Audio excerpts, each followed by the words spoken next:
Hi everyone, I'm Christian Landgren. I'm the CEO of iTeam, and I'm a little bit nervous to speaking to you today. This is a broad topic, and I've had speaking to a lot of different people during my years, and I'm never this nervous as talking to developers.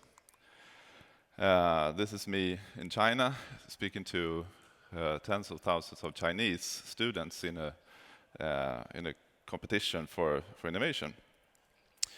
And also together with us on stage, we also have a Swedish MP, a member of parliament, Niels Paarup-Petersen, and he's going to listen into this conversation, and we're going to have a discussion afterwards together with you. So prepare any questions you have regarding power. Because I think that you as developers are awesome. I think that you have more power than this Niels Paarup-Petersen from Centerpartiet in riksdagen. Why is that? Because you have power. The power you have is already shown. The power you have as developers, you are changing the future, you are changing our society, you are changing the world with the code that you're writing. And that means that I think that you also have, or we, because I'm also a developer, I've been developing since my father brought an IBM PC home to his office. That PC costed at 1983. It costed 63,000 Swedish kronor, which is a lot of money. And I've been trying to develop things all my life through the power of code. And I think that before starting talking about this topic, I want to share some words and some values. And we all heard the keynote before. The purpose for all of us is so much more important than a lot of other things. So I'm going to share you the values that we have at my company. These are the values. Create value, have fun, and do something good. These are the words that guide us as a company. And these are the values that guide me as a professional during my life. And these are the words that have made us terminate accounts with customers because we realize that we're not providing value, we're not having fun, or we are not actually doing something good. And these are also the words that led me to China and led me to Nigeria to meet the president, to share the stage with Jack Ma. But let's go through them one by one. Create value. This is obvious for a lot of companies, of course. This is easy. Because creating value is equal to earning money, right? But I don't think it is. They should be, but they're not. Unfortunately, many times you can earn much more money by providing no value at all. Many consultants are happy to write crappy code, and that follows the requirements. And as we heard on the keynote, just follow the plan. Often it's more profitable that way as a consultant. But if we want to create real value, that means that we have to investigate what the user actually wants and try to understand the actual problem. And to change one person's life for the better, that is to me real value. And we don't stop until we have reached that. And the next one is having fun. This is not about playing FIFA at the office or a pool table or having drinks after work. Or actually, it started that way when we coined these words 20 years ago, or these values. That was an excuse for us. But after a while, we realized that when having fun is actually so much more profound when working in teams. And laughing increases social security, and which means that we feel more secure when me as a manager are trying to achieve that all our teams are having fun. And which means that laughter or having fun is the ultimate litmus test of a state of a team. Laugh per minute. And the last one is do something good. And I think that, as I said, we believe that we have, as developers or digital creators, the power to change the world. That also means that we have a moral obligation to use that power to do good. But for those of you that have read history, you know that even with the best intentions, you can still accidentally make everything worse. So that's why we always have to remind ourselves to make small experiments and try, and always have this value on top of mind. And do, rather than having to design experiments that are fail-safe, we'd rather do experiments that are safe to fail. So I'm going to share 4 examples of these type of experiments that we have done, and hopefully you get some inspiration from them. They are all open sourced, so if you're interested to learning more, then I'll have a slide in the end, so you can contribute or be part of it or learn more about the projects. So the format for these examples is going to be first talk about a little bit of the problem, then how we fucked it up, then some analysis, and then a potential solution or an experiment for trying to solve some part of the problem. Oh, and when I say we, I mean us as programmers or developers. And if I accidentally say I mean, of course, the teams, because all of these examples are going to be team efforts. So first of the examples is this one. The problem is that we have fucked up the elections and democracies. And once again, I don't mean you guys or me, I mean us developers. Right now, there's an election in the United States. There's a lot of debate whether or not it's influenced by other actors.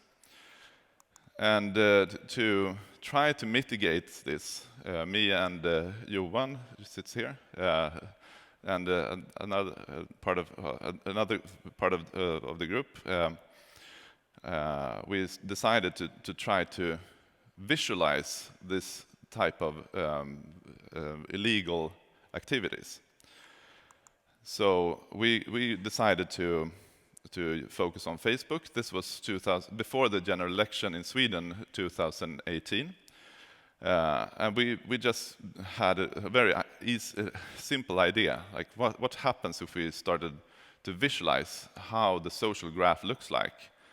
And our hypothesis was that if you do that, maybe you will find weird things within the social graph. And when we did actually find really, really interesting patterns emerging in this social graph. So what you're looking at now, this is the social graph of Facebook, some point in March 2018, I think it was, of how Facebook within the Stockholm region and our friends, how those were connected. And when we continued to investigate this a little bit further, we put colors on all of these interactions, and each color in this graph represents how many interactions you have. And when we did that, we saw that we had some emerging patterns within this social graph that were standing out. For example, this one here. This is a botnet. All these accounts were doing exactly the same, had exactly the same behavior in the social graph. And all of their reactions were targeted specifically to certain accounts, which meant that we could find these patterns. We can see what part of the social graph where these botnets were active. So this is a way to mitigate. This is an example of how we can identify a problem, and we as programmers have the tools to be able to mitigate or visualize this type of illegal activity. So the next example is going to be failed public digitalization. And the analysis here is, or how we fucked it up, is that we have accepted the idea that software can be built without involving any users. We also accepted the idea that if a project is large, you can solve it with more people and planning. We didn't, as developers, stop the business people when we already knew that this is not going to work. And the analysis here is that the best example of this is, of course, a Swedish project called Stockholm's Skolplattform. It's a huge monolith developed by a large consultant. And that the whole thing is developed through waterfall. They explored user needs for 2 months and then performed a huge procurement and then turned this over to the consultants to develop this thing. 8 years later, they tried to launch it, and everyone hated it, including us. So what we did was to open Chrome Inspector, and found that behind this monolithic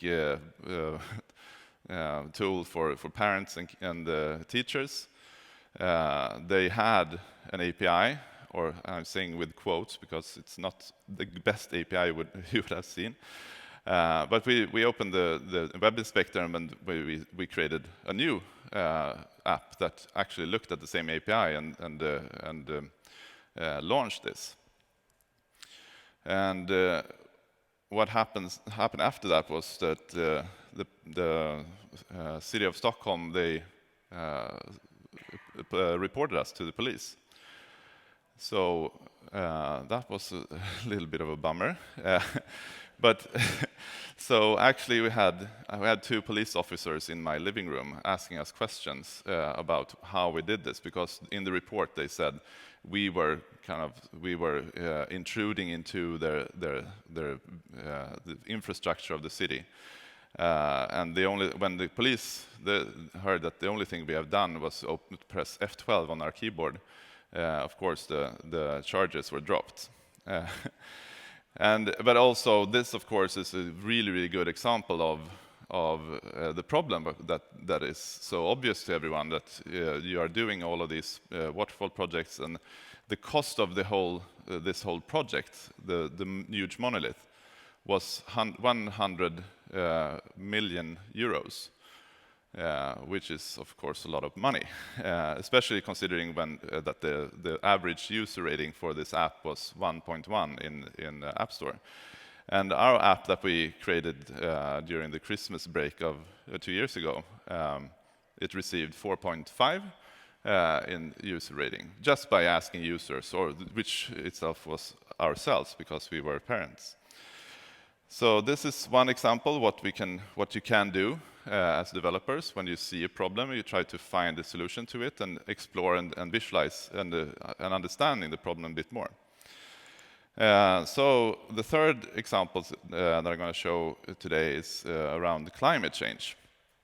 And how we fucked it up. I don't think that we as developers are responsible for this one. So we are safe here, maybe. Maybe indirectly by not doing enough to help yet. And the analysis that in this case is that transport stands for 30% of the CO2 emissions in Sweden. And most of these transports are cars and trucks almost empty in rural areas. So what we decided to do was to do a visualization of that as well. So what you're looking at here is it's a digital twin where we have made kind of a copy of let's see if it starts. Maybe I'm gonna, yeah. So we have created a digital twin where we simulate all the different transports that are going back and forth between different cities in rural areas to analyze the patterns that emerges here. And the different colors here are different transport businesses, and these that you see here are actually drones. Because when you do a digital twin, you can actually do a lot of the experiments that are really, really expensive to test in the real world. But when doing it in this digital twin or simulation model, so much easier for you to do experiments. And when you do these safe-to-fail experiments, you can start measuring what's actually going to happen if you would force these transport companies that are now in different colors, that are all going to the same directions, to the same different places. If you force them to collaborate more, you can do experiments to see what would be the ultimate optimized solution to this particular day. And as you see here, we can also speed up the time, which is interesting. And the analysis we have done is that by doing optimization in this way, you could save 40% of the CO2 emission, by also lowering the cost for transport with 40%, and also relieve the stress on the roads with 40%. So there are a lot of different value that can be created by doing this. And doing this type of experiment in the real world would involve so much work, and would probably not work at all. But doing this as developers, we can simulate this, and then we can have discussion with the parliament, with legislators, and also these different vendors, and also all the users within this simulation, and try to get understanding how would we be able to do this in real life. So that's one example. And the last one that I'm going to talk about is that internet's becoming more centralized. And this is the analysis here is that we developers, again, we started building the internet without a couple of very important infrastructure or pieces in the building blocks. Those are identity, secure payments, and a safe way to store your own data. And the absence of these gave rise to Google, Facebook, Twitter, Amazon, Microsoft, a lot of different vendors that are kind of bridging those gaps. But we feel that this is something that should probably be some very, very basic part of the infrastructure, not part of some commercial company itself.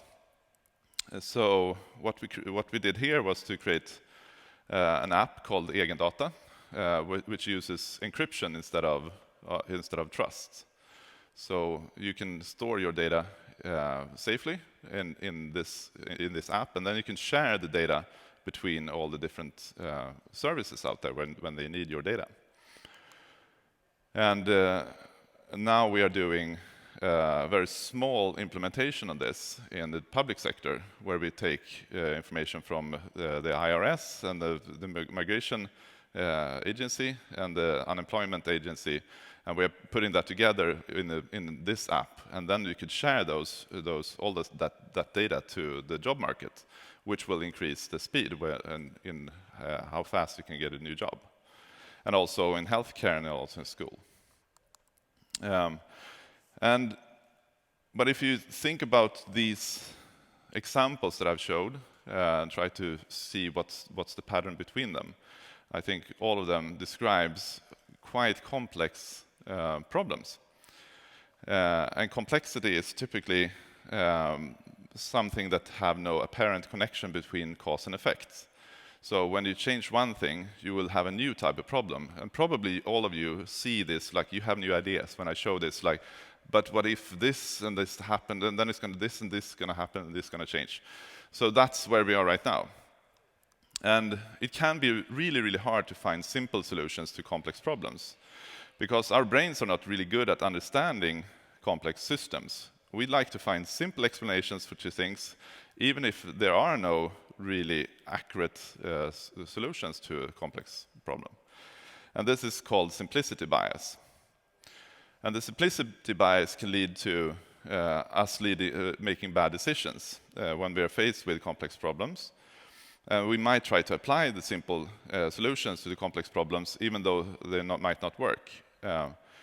And we might oversimplify the problem, which means that we're lead to missing important details. And to avoid the simplicity bias, we need to be aware of it and try to think about complex problems in a more open-minded way.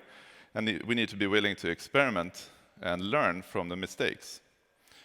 And if we need to accept that sometimes there are no simple solutions, and that's okay. But we have to have a complex mindset. And have anyone here tried to unwind a fishing net? No? Yeah. Okay, so are you good at unwinding fishing net? It's horrible, yeah. But there are people that are really good at doing this, right? Yeah. I really enjoy doing this. I've been doing this since I was a kid. I have very good patience, like trying and a little bit of tension, but not too much, because then you're forcing knots everywhere. And this is, to me, a good illustration of the mindset you need to have. You have to be really gentle. But if you using too much force, you are creating knots, and those knots are going to be harder to try to unwind. So this is a mental model when you think about complex problems.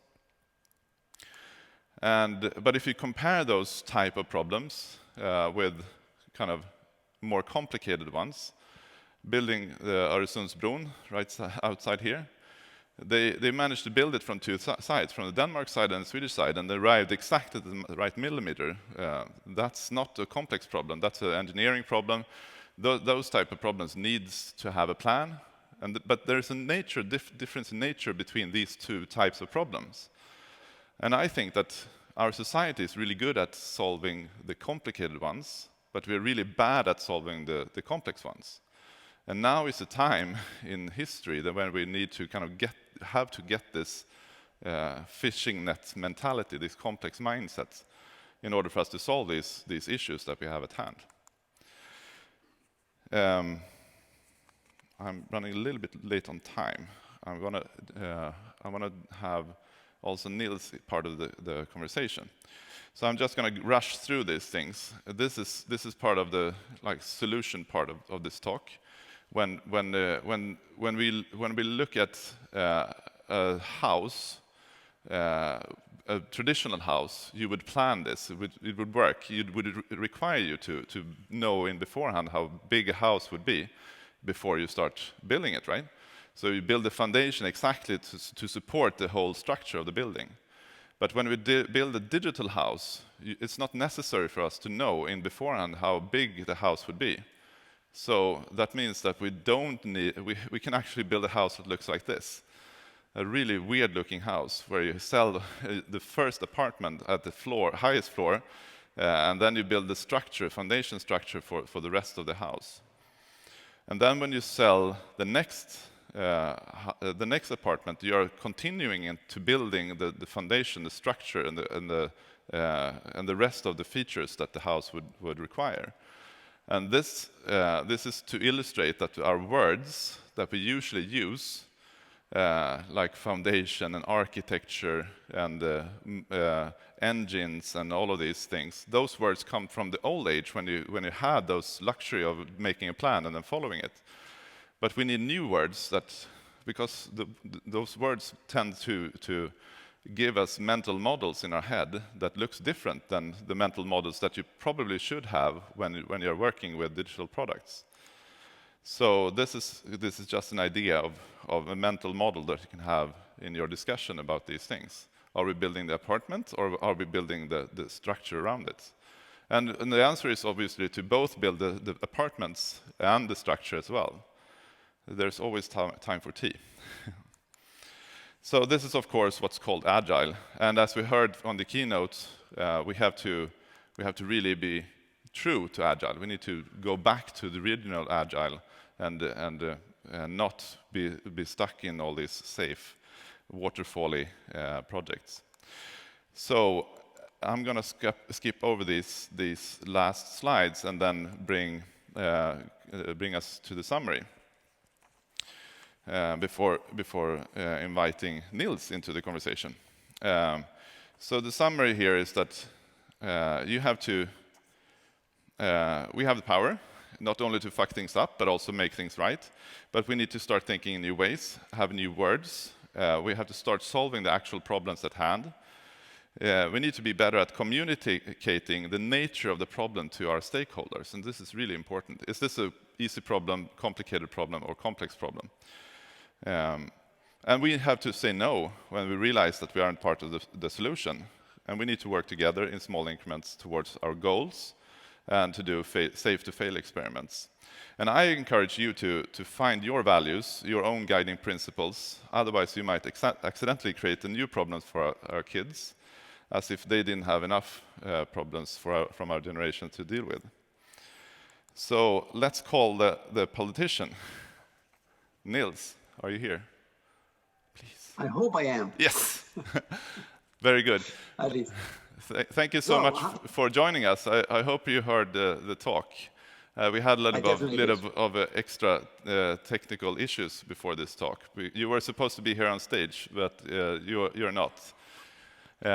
Could you tell us a little bit about your reactions to these statements that I say, that we have, as developers, have power? You have real power. You're sitting in the Riksdagen, so you can do. Most of us think that you are the one that should solve these problems. Could you reflect on that?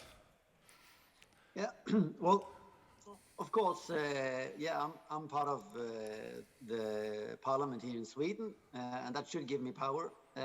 But the thing is, power is just the capacity or ability to direct or influence the behavior of others, or the course of events for that matter. And I don't think that I have any, on some areas, yes, I can influence the course of events more than others. But I do believe, and I think all of you could agree with me, that there's a lot of digital solutions out there that has had a greater influence on the behavior of people today, or the course of events in the near future or at the present, than any opinion or decision that I can make. If we look at the geopolitics and the big questions, digital, cyber, etc., it's a big part of the warfare. It's a big part of the defense of the Ukraine versus Russia right now, for instance. And it's also part of what my kids do every day. Everything they do is influenced by digital solutions and people on the different channels. And they have almost as much power over my children as I do. So what is power? And what can you do with it? I think Christian said it very good. Everything is complicated. So there is never one single decision you can make, or one single solution that will solve all the problems, not even in a tiny area. But there is also not a single problem today where digital is not part of the problem and part of the solution. And programmers can, like you, can and must be part of solving these problems. Because to be absolutely candid here, I am a digital idiot. Absolutely.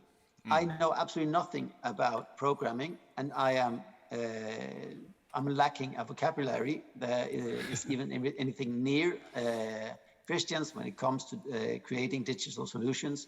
And I am still one of the absolute best on digital in the Swedish Parliament, because everybody there are basically digital idiots.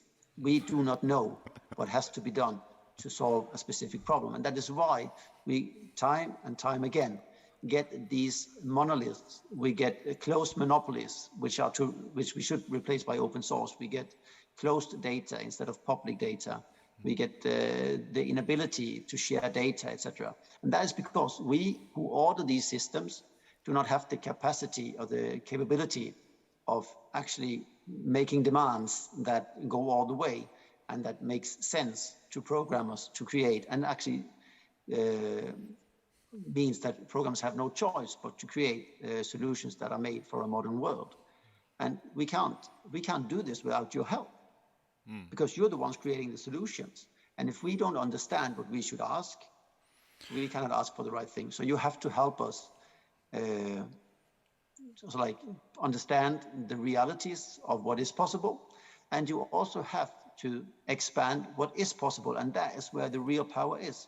You can expand the possibilities for every single individual, whether it's in the Swedish society or on the world stage. Every single individual needs healthcare, needs schools, needs all sorts of basic welfare solutions. And all of these areas are today and now digital. And it's not politics creating those solutions. It's only and absolutely just programmers. So if you would, now you have the golden opportunity. You have a room here full of excellent programmers and developers and digital artists. If you as a politician could wish for a digital service or innovation, what would that be? Ooh, that's a good question.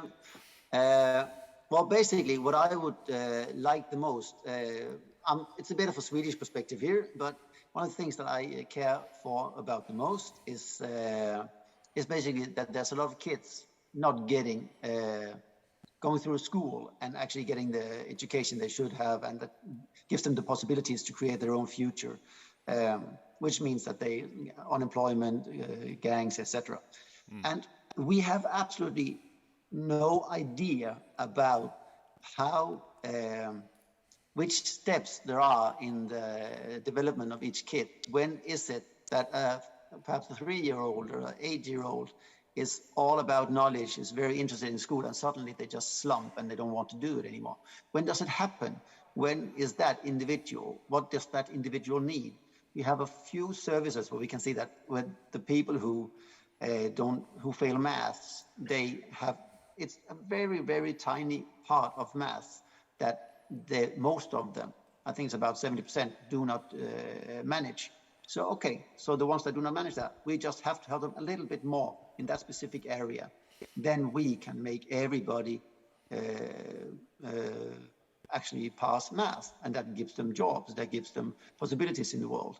And actually having solutions that can give us the possibility to follow the development of each individual child and the knowledge, how much knowledge they have assembled to themselves compared to what they have to have.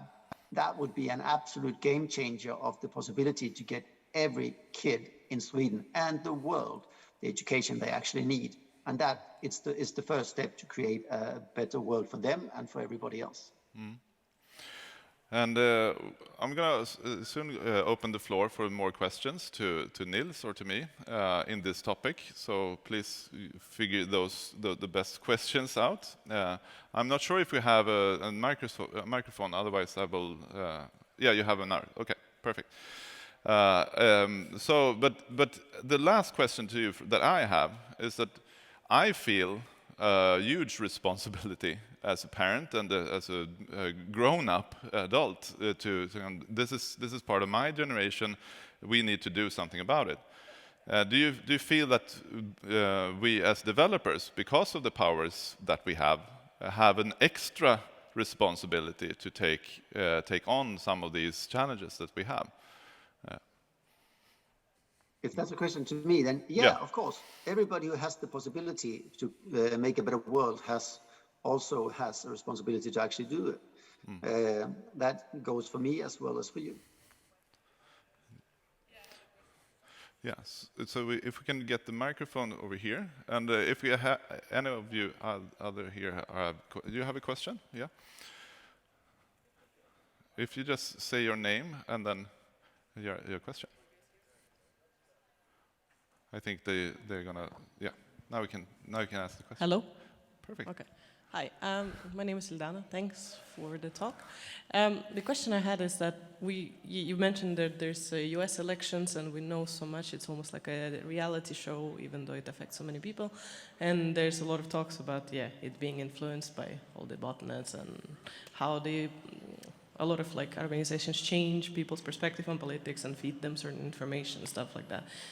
How do you think, is this as relevant in Sweden as it is in the US and the rest of the world? How do you guys even deal with it when it comes to elections that just happened, I've heard also there was like news about some attacks happening when the vote counting was going on and stuff like that. So is it like only on the government to solve, or do you also hire people, I don't know, security consultants, in general, like shortly, there's like attacks and people trying to persuade people to vote for something else that then they want to, or I don't know, there's like, how do you make sure that people vote for what they really want to, that they hear the information that they need to hear instead of like being influenced by, you know, whatever? Or do you just let it happen because if they're influenced, then it means they believe it and then they must vote for whatever they believe it is?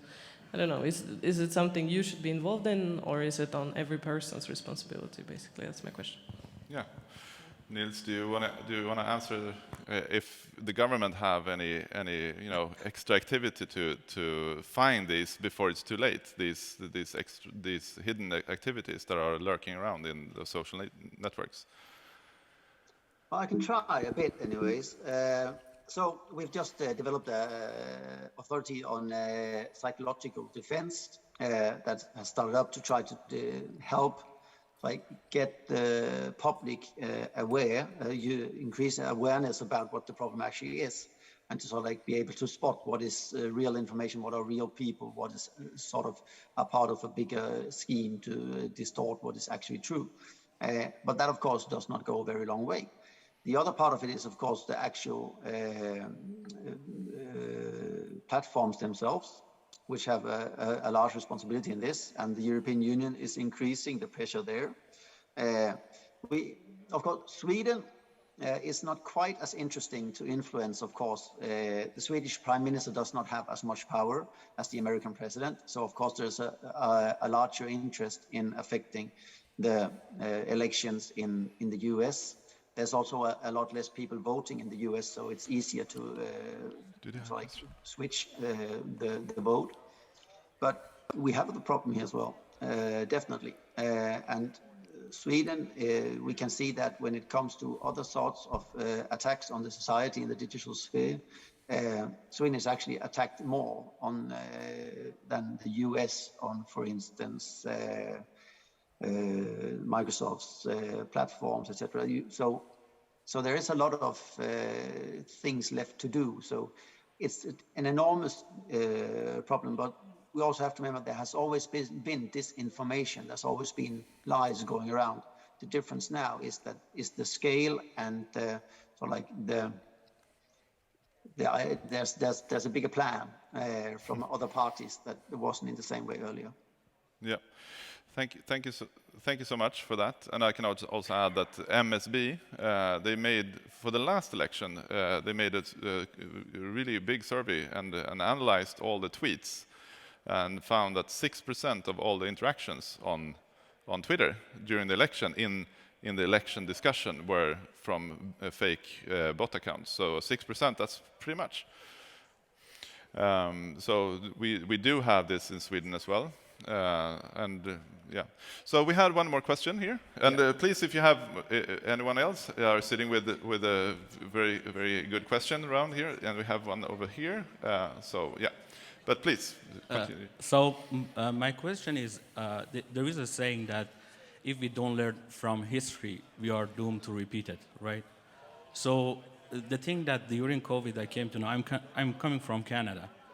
So the COVID that happened, that people who were trying to set the policies for during the epidemics. So there were certain people with a certain mindsets. And I was asking myself why they are not including other people like data scientists to how the disease got propagated in, for example, Canada. Do we, why we are repeating the same mistakes again and again? So I don't know in Sweden, but are you looking at the past data to understand the problems in the past so we don't repeat them in the future? So is there any kind of mindset here?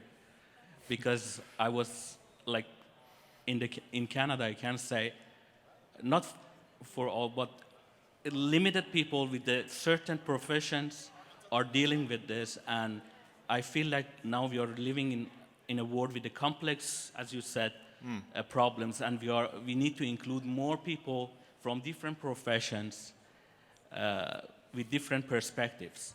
Yeah. That's a really, really good question. So the question is how do we organize this, and how do we learn from the past? The question is, are we learning from the past? And the short answer is no. We're not learning from the past. But I think that's human. I think that every revolution we have had kind of proves the same thing, that someone has a great idea, like, let's change this overnight, and and everything becomes, after a while they solve things, but during that period, everything will be really hectic. But the question about how do we organize these efforts, because I think in this room, that you are sitting here in this room proves that you are interested kind of how can I be part of kind of changing the world to the better. So we have a lot of interest, and this is what we have seen a lot during our experiments with the open source experiments that we are doing. There's so much interest in being part of the solution. But I think also that these experiments becomes too small, and it's not part of kind of the bigger picture. So it needs to be a bridge. The gap needs to be less between kind of these experiments with the actual the government. And that's also why we have Niels here. So Niels, do you want to reflect on how we can better organize these civil activities together with kind of the governmental institutions? Well, basically, there are two parts of this. For the first of all, a bit what we were on before is like, if you do not take the power, someone else will. And at the moment, the old structures still have all the power, basically, and they have not opened up for new parties and new ways of thinking only to a very small degree. So the basic part that we really need to solve is that the government, most of all, has to actually open up, because the idea that you can structure everything from a central point of view here in Sweden, for instance, from Stockholm, and there's one sort of like authority that can say like, this is how we're going to do it, and this has to be the end result. You used to be able to do that, but in an ever-changing world with the kind of dynamics there are now, and with digital solutions, you are not always able to say that this is how you're going to build this from the beginning. You don't always know the solutions from the get-go. You just know your problem, perhaps. Yeah. And having a more open mindset with open data, etc., makes it more possible for more people to contribute. As long as we don't have that, it's very much harder for everybody else to join.